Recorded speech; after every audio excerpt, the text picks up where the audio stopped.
Ok, donc la première question, cocher la mauvaise assertion. Il faut choisir le mauvais choix. Le mauvais choix. Donc maintenant, tout de suite décroissante, minorée et convergente.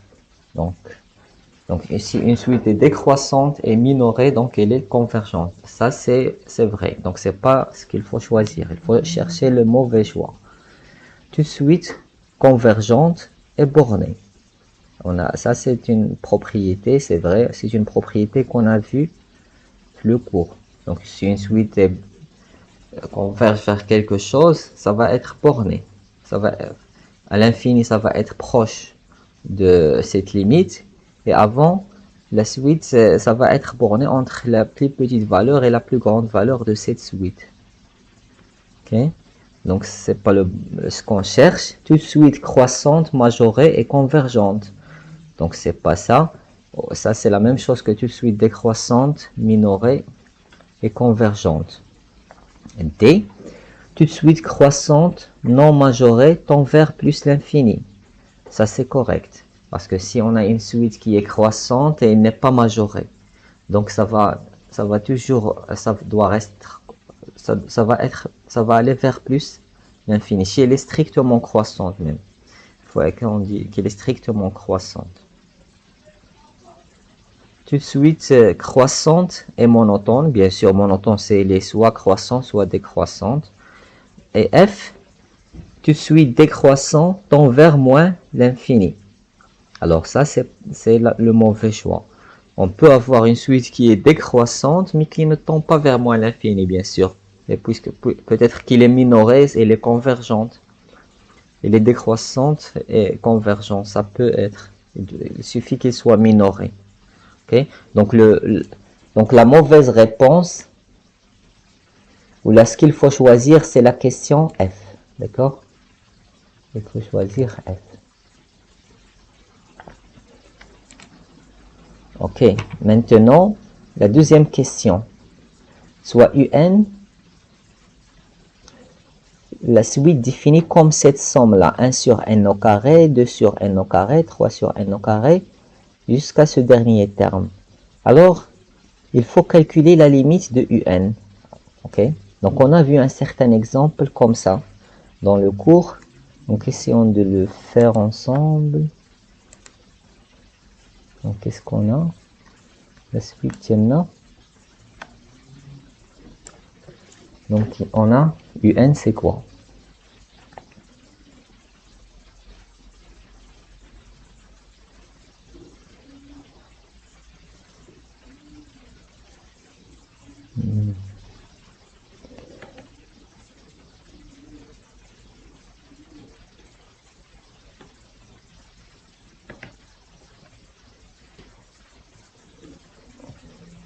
Donc la suite UN.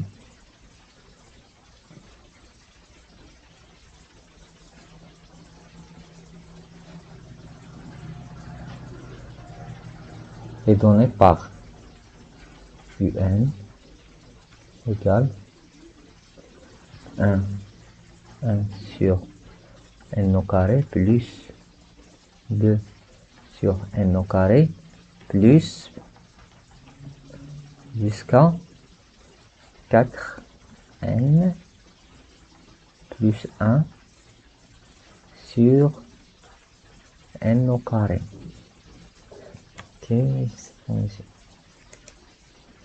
Ok, c'est ça. Donc on a déjà vu ce genre de suite. Donc on a même un exercice sous cette forme-là. Donc la première chose à faire, il faut factoriser par 1 sur n au carré. Donc ça va être 1 sur n au carré plus 1 plus 2 et ainsi de suite jusqu'à le dernier terme qui est 4n plus 1. Ok. Et ça égale à 1 sur n au carré. Donc là, on a une somme d'une suite géométrique où on a, donc on a déjà vu que ça, 1 plus 2 plus 3 plus jusqu'à 10 par exemple, c'est 10 fois 11 sur 2. C'est n, on part jusqu'au dernier terme, plus le terme n plus 1 sur 2. Donc ça c'est... Donc on a déjà vu que la somme de 1 plus 2 plus 3 plus n égale à n fois n plus 1 sur 2. Le dernier terme fois le terme suivant, c'est-à-dire n plus 1, ok, sur 2. Donc ici, qu'est-ce qu'on a? Le dernier terme, c'est 4n plus 1, multiplié par le terme suivant, c'est-à-dire ce terme plus 1. Donc c'est 4n plus 2 sur 2. Ok? Et ça, donc, si on développe, on a 16n au carré plus 16n plus 4n plus 8n plus 2 divisé par 2 n au carré, qui est à peu près égal, donc 16 n au carré plus 12 n plus 2 sur 2n au carré.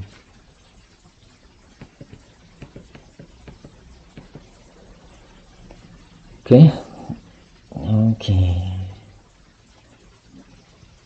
Et donc, la question, c'était de calculer la limite de un. Donc, la limite de un, c'est quoi? Quand n tend vers plus l'infini. La limite de cette suite-là, donc c'est, on a ici le plus gros.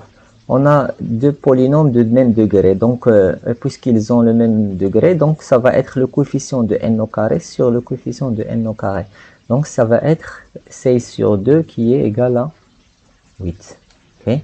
Donc, c'est quoi la bonne réponse? Donc, la bonne réponse, c'est B. C'est 8, donc c'est B. Les couleurs. Ok. Troisième exercice. La troisième question. Soit un une suite définie par la chose suivante. 1 sur racine de 3 plus 1 sur racine de 4 jusqu'à 1 sur racine de n. Il vous donne un encadrement en utilisant l'encadrement suivant. Okay, on a le même exercice, on l'a vu aussi dans le cours, dans les TD, je pense. Donc, en utilisant cet encadrement-là, il faut encadrer un. Okay? Donc, il y a cette formule, on va l'utiliser pour encadrer un. Donc, je vais voir comment je vais faire.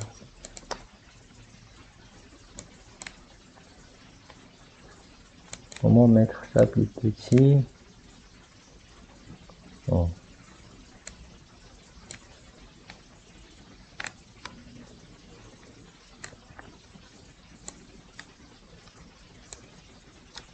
Bon.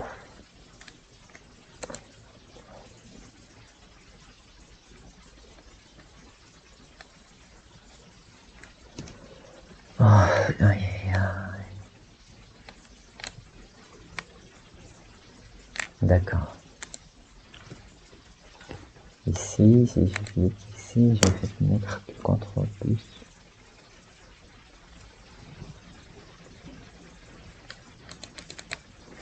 Donc, qu'est-ce qu'on a?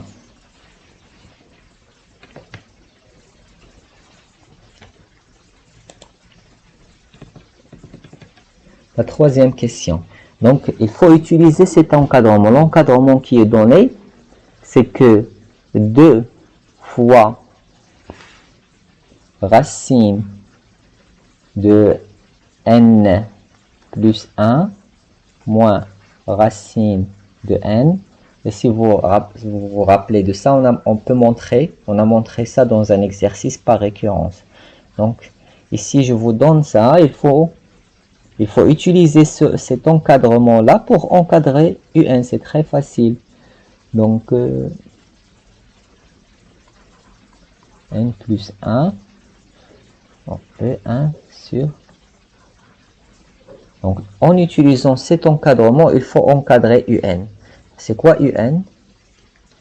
Un, c'est 1 sur racine de 3 plus 1 sur racine de 4 plus, c'est de suite, jusqu'à 1 sur racine de n moins 1.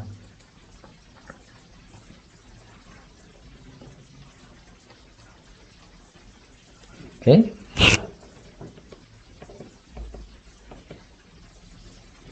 Donc, il faut encadrer chaque terme de un. Donc, là, un, c'est une suite de somme de termes.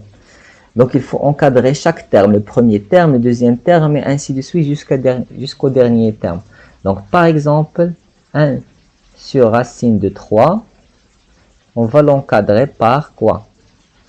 Je vais utiliser cette formule-là. Donc, si je mets à la place de n3, j'ai 1 sur racine de 3 supérieur à 2, donc n c'est 3, 2 racine de 4 moins racine de 3. Donc n c'est 3. Ok, on prend n3, donc supérieur à ici c'est 4 et ici c'est 3. Donc il est supérieur à 2 fois racine de 4 moins racine de 3. Et il est inférieur. Donc si je veux 1 sur racine de 3 inférieur à quoi? Il est inférieur. Je vais venir ici, à cette formule-là, et je vais prendre n égale à 2. Avec n égale à 2, on a 1 sur racine de 3 inférieur à 2 fois. Donc n égale à 2. Donc on a ici 3. 2 plus 1, c'est 3, moins racine de 2. Donc ça va être 2 racine, on a dit 3, moins racine de 2. D'accord? Et on va faire la même chose pour 1 sur racine de 4, 1 sur racine de 5, et ainsi de suite jusqu'au dernier terme. Donc 1 sur racine de 4, il est supérieur. Donc ici, encore, on va prendre, donc n c'est 4, donc ça va être 2 racine 5 moins racine de 4. Si on prend n égale à 4. Donc ça va être 2 fois racine de, on a dit combien? 5 moins racine de 4. Et ici, dans l'autre côté, il faut prendre n égale à 3. Donc on a 1 sur racine de 4, ça va être égal à, ça va être inférieur ou égal à 2 racines. Donc on a pris n égale à combien? 4, 3. Oui, on a pris n égale à 3. Donc ça va être 2 racine 4 moins racine de 3.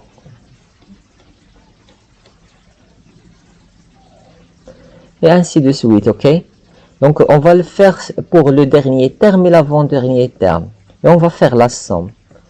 Donc pour le dernier terme, c'est 1 sur racine de n moins 1. Elle est entre... Donc pour 1 sur racine de n moins 1, donc c'est-à-dire il faut prendre ici à la place de n moins 1. Donc ici, à la place de n, on a n moins 1. Donc n moins 1 plus 1, ça va rester n. Et ici, n moins 1. Ok? Donc à la place de n dans cette formule ici, cette formule à droite, il faut prendre, à la place de n, on a besoin de n moins 1. Donc à la place de n, on prend n moins 1. Donc ici, n, ça devient n moins 1. n moins 1 plus 1, donc ça reste n. Et ici, n moins 1.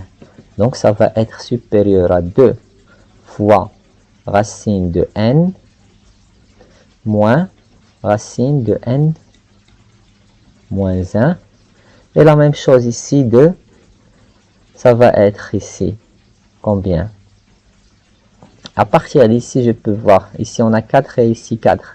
Donc pour n moins 1, ça va être aussi n moins 1 moins racine de, donc n moins 2. Et l'avant-dernier terme, c'est 1 sur... L'avant-dernier terme, c'est 1 sur racine n-2. Il va être compris entre quoi et quoi? Donc, il est compris entre 2 fois racine. Donc, vous voyez ici 4 et ici on ajoute 1. Donc, ça va être, donc pour n-2, ça va être n-1 moins racine de n-2. Et ici, 2 fois racine, donc n-2 moins racine de n-3. Ok? Donc, maintenant, on veut encadrer un. Et un, c'est la somme de ces termes qui sont au milieu. Ok? C'est la somme des termes qui sont ici au milieu. Donc, si je fais la somme, alors ici, on aura un. Il est entre quoi et quoi? On remarque qu'il y aura des termes qui vont se simplifier. Donc, par exemple, vous voyez ici 2 racines de 4 avec moins 2 racines de 4. Ils vont se simplifier. Donc ça va se simplifier avec ça. Racine de 5, ça va se simplifier avec le terme suivant. Et ainsi de suite. Racine de n-2, ça va se simplifier avec le terme qui est avant. Et racine de n-1, ça va se simplifier avec racine de n-1. Alors, qu'est-ce qu'il va rester? Le plus grand terme et le plus petit terme. Donc, c'est-à-dire, en d'autres termes, c'est 2 racine de n moins racine de 3. Ok? Et dans l'autre côté, la même chose. Donc, ça va se simplifier, ça, avec le terme suivant. Ce terme-là avec le terme qui est avant. Ça avec ça. Et ça, il va nous rester 2 racines, le plus grand terme, c'est-à-dire n moins 1 ici, moins le plus petit terme. Et c'est ça l'encadrement de un qu'on cherche, ok? Donc si je reviens, je dois chercher la bonne réponse. Donc si je reviens ici, qu'est-ce qu'on a? 2 racines de n, Donc je vois que c'est ça. La bonne réponse, ça va être E. D'accord? Oui, c'est le marqueur.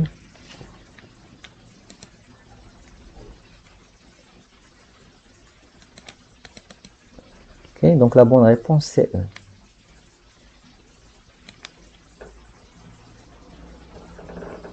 Hop.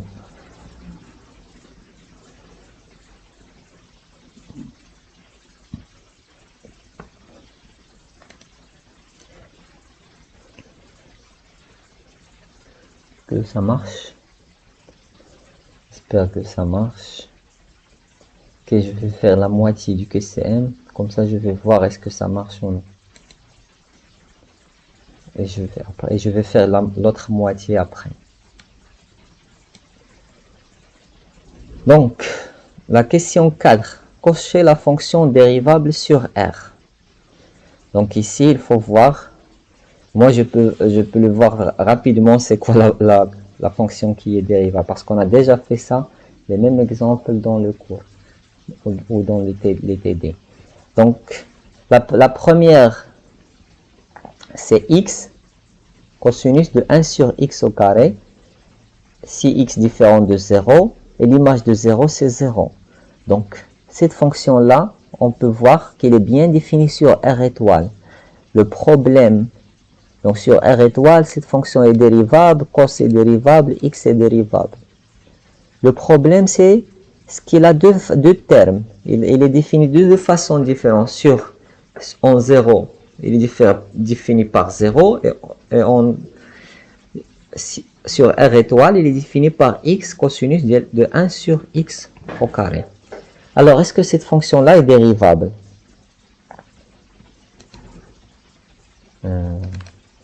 Ok. Donc, c'est quoi notre fonction?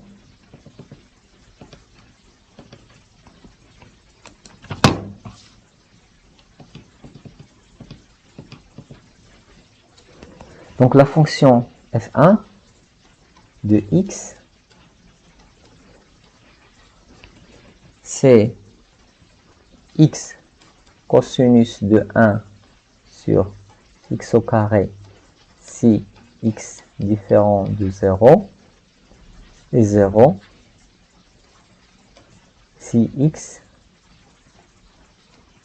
égale à 0. Ok? Est-ce que cette fonction-là est dérivable? On peut, première chose, voir la continuité, parce que s'il n'est pas continu, il n'est pas dérivable, d'accord? Mais aussi, on peut aller directement à la dérivabilité. Donc, je vais voir la dérivabilité en 0, puisque sur R étoile,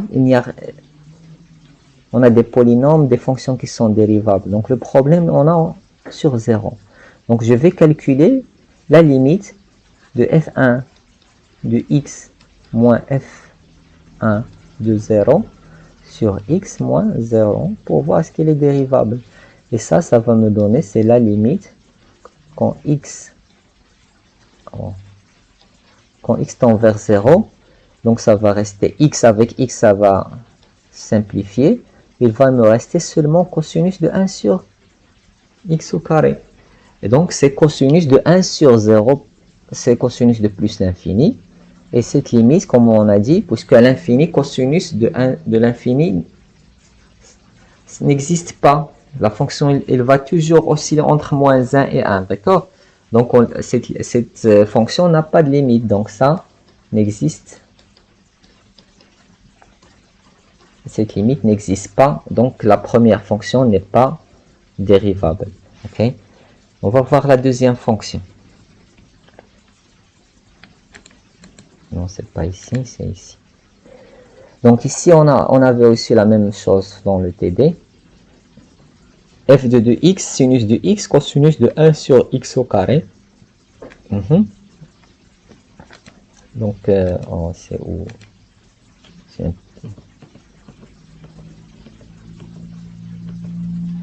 Donc, la fonction f2, c'est quoi?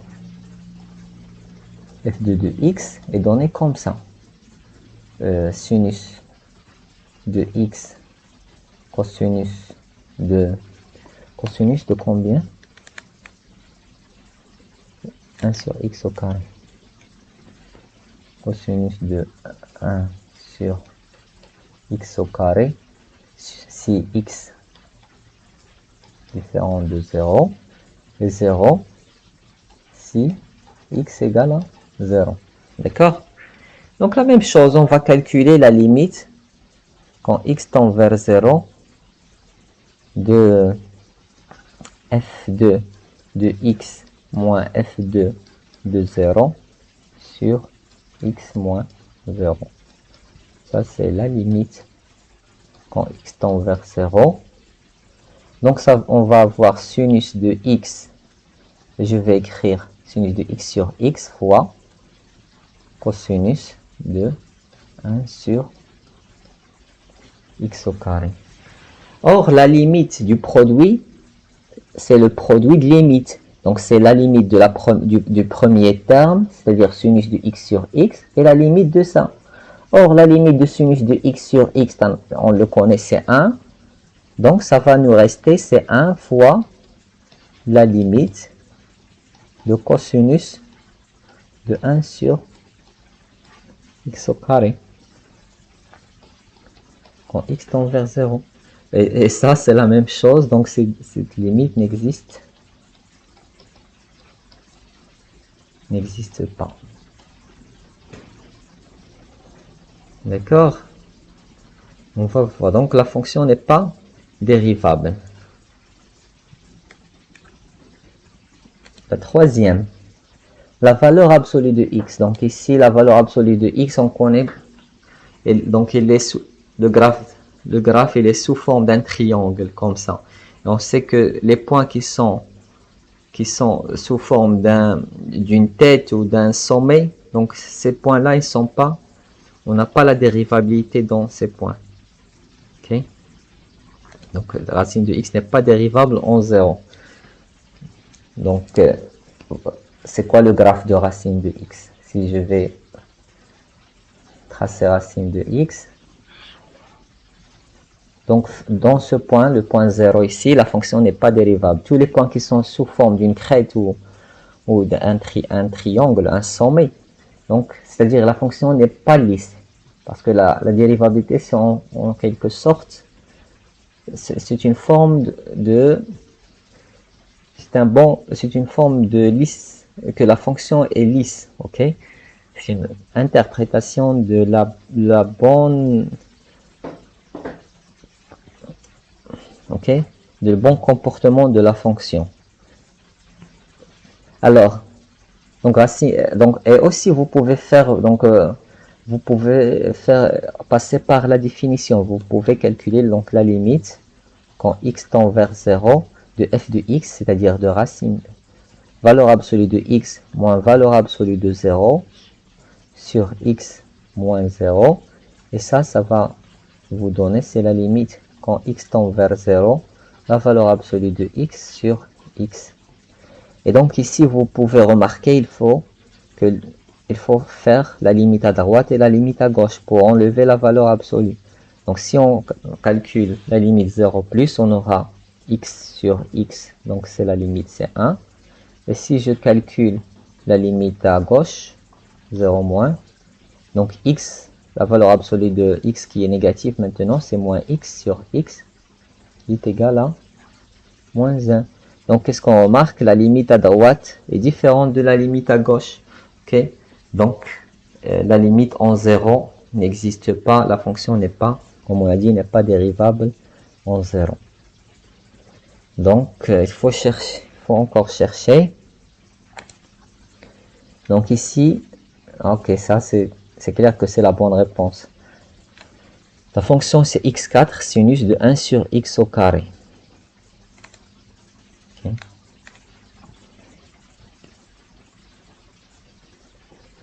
Donc f4 de x, c'est x4 sinus de 1 sur x au carré. Si x différent de 0, dont r étoile est 0, si x égale à 0. Ok? Alors ça c'est clair que c'est dérivable parce que on va calculer la limite quand x tend vers 0 de f de f4 de x moins f4 de 0 sur x moins 0. Ça va nous donner, c'est la limite quand x tend vers 0 de quoi? Donc de x4 sur x, ça va rester x3 sinus de 1 sur x au carré. Or, comment on va faire? On va utiliser ici le théorème de gendarme. On sait que sinus de n'importe quelle valeur, donc est entre moins 1 et 1. Ok? Donc si je multiplie par x3, donc bien sûr il faut faire la limite à droite et à la limite à gauche pour voir est-ce que x3 positif ou négatif. Mais on va, puisqu'on n'a pas le temps, je vais supposer que x3 il est par exemple positif. Je vais multiplier par x3. Donc x3 fois sinus de 1 sur x au carré et entre x3 et moins x3. Si c'est positif. Et ici, donc la limite ici, c'est 0. Quand x tend vers 0, la limite ici, c'est 0. Donc la limite de cette fonction-là est 0. Si x est négatif, on va avoir à peu près le même encadrement avec x3 ici et moins x3 dans l'autre côté. Et la limite, ça sera toujours 0. Donc la limite de cette fonction-là existe, de f4 moins f4 de 0 sur x moins 0 existe. Donc la fonction est dérivable en 0. Donc c'est ça le bon choix qu'on cherche, ok? Donc le bon choix,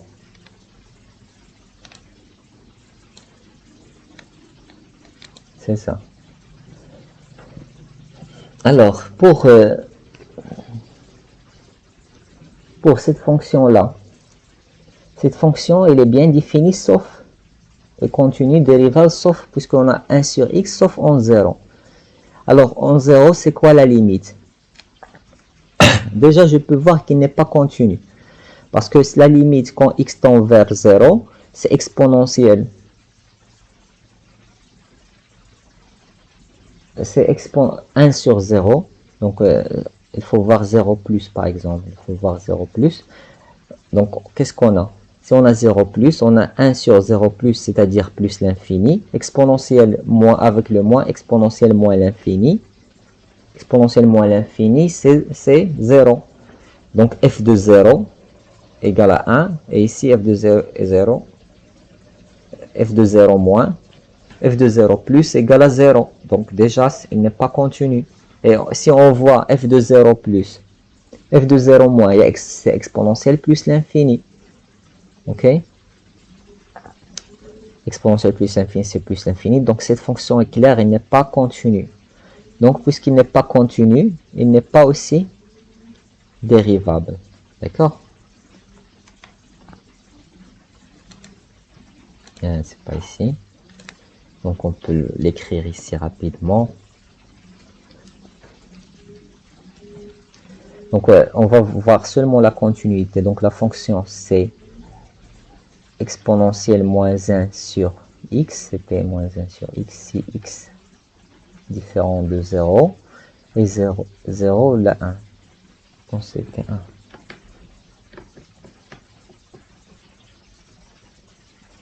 F de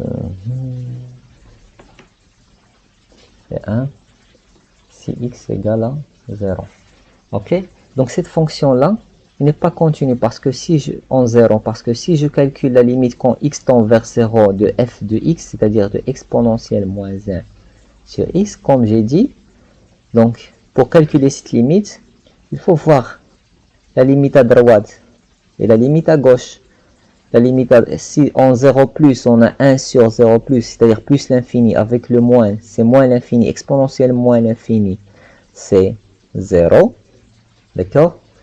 Et la limite quand x tend vers 0 moins, de exponentielle moins 1 sur x, alors on a 1 sur 0 moins, c'est-à-dire moins l'infini avec moins, c'est plus l'infini, exponentielle plus l'infini, c'est plus l'infini. Donc la limite en 0 déjà n'existe pas. Puis, il faut, pour le comparer avec f de 0 pour voir est-ce qu'elle est continue ou non. Donc déjà, la limite n'existe pas. Donc cette fonction n'est pas continue. Donc n'est pas dérivable aussi. Le dernier exemple, l'avant-dernier exemple. X au carré moins 1 sur x moins 1. Si x est différent de 1, d'accord. Donc cette fonction, c'est quoi?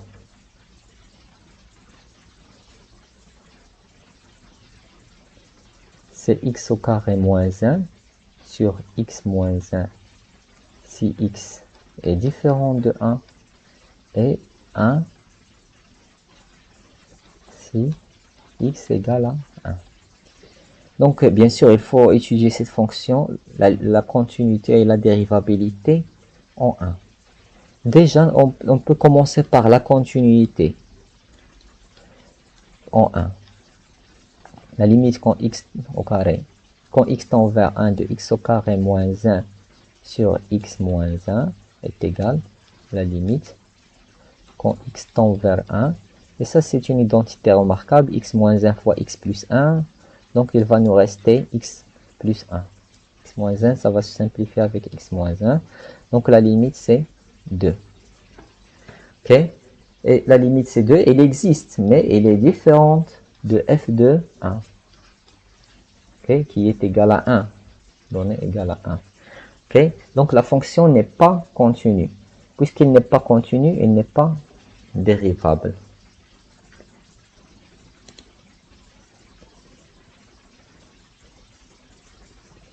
La dernière, donc ici on a x3, cosinus de 1 sur x au carré, mais il faut voir que f de 0 égale à 1. Okay? C'est pas que f7 de 0 égale à 1, pas 0. Si c'était 0 ici, la fonction ça va être continue, dérivable, mais on a 1. Donc c'est ici le truc, ok? Le piège. Donc,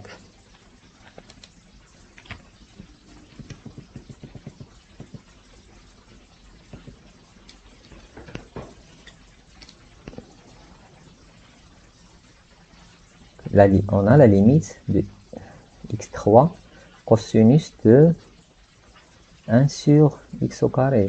Oui, c'est ça. Quand x tend vers 0. Alors, c'est ça la fonction. Et on avait f7, mais on avait f7 de 0 égale à 1. Donc, il faut faire attention. Donc, déjà, si on commence par la continuité, cette limite-là, qu'est-ce qu'il est égal de f7 en 0? Alors, là, le théorème de Gendarme, on va dire que cosinus, il est entre moins 1 et 1, et je vais multiplier par x3 les deux côtés, ça va me donner 0 les deux côtés, donc d'après le théorème des Gendarmes, cette limite égale à 1. Mais f de 0, et cette limite égale à 0, je m'excuse. Mais l'image de 0, c'est 1, donc 0 est différent de 1 qui est f7 de 0. Ok? Donc cette fonction n'est pas continue, donc n'est pas dérivable.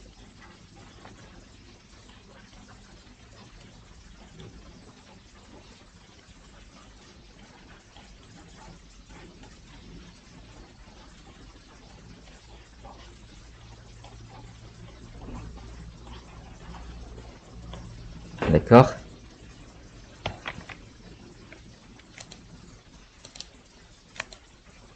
Alors je vais m'arrêter ici pour voir est-ce que ça enregistre bien les choses ou je suis en train de perdre mon temps. Ok? Donc il faut stop.